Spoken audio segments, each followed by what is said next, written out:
We must not forget that Dune as a franchise was part of the sci-fi genre of the mid-20th century. And with that being said, it has some very goofy and even outdated designs. With Dune Part 2 releasing this weekend, it is time to go back and visit Denis Villeneuve's Dune Part 1, released in 2021. For many years, there were many attempts to adapt Frank Herberts' classic sci-fi novel, Dune, released in 1965, onto the big screen. All of these either never got made or were ultimately unsuccessful, and having read the novel up until the point in the story where Denis Villeneuve's Dune Part 1 ends, I can see why. It's a story full of inner dialogue, the mind, visions, etc. It's not an easy adaptation, but Villeneuve and his team did a solid job. An example of this would be the Gom Jabbar scene at the beginning of the film. This scene is much longer in the book and is packed with Paul's inner thoughts and exposition from the Reverend Mother. The scene in the film still does the same thing that the sequence in the book does, but it isn't a one-to-one ratio. This is a great example of how to take a scene in a book and translate it into the screen.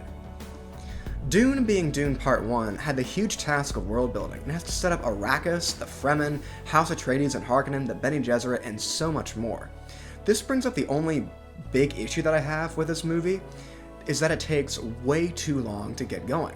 The film does succeed greatly at visual storytelling.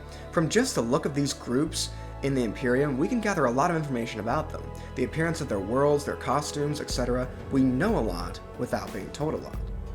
This is no different for our main protagonist. From what I've read in the book, I think Timothee Chalamet is great for the performance and for the character of Paul Atreides. The annoying thing, though, is that they could have had him bulk up for this role, as he is a very physically active character.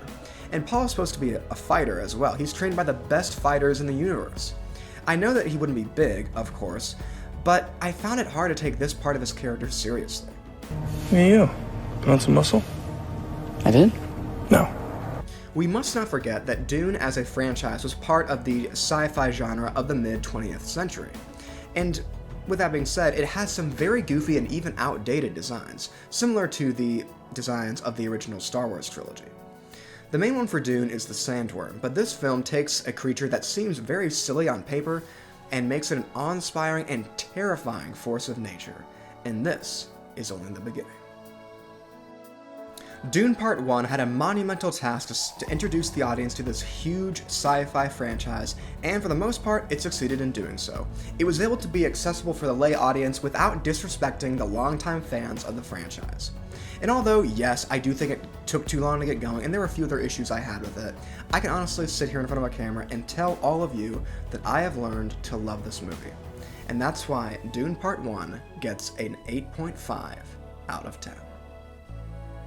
Hello everyone, welcome back to Movies with Michael, and if you enjoyed this movie review, you can show it by leaving a like on this video, comment down below what you thought about this movie. Do you love it, do you hate it, or is it right there in between? You can tell me all that down below in the comment section. Let's just be as civil about it as we can, and please remember to subscribe to this channel and click the notification icon to be notified about my latest videos. That's all for now, and I'll see you all next time.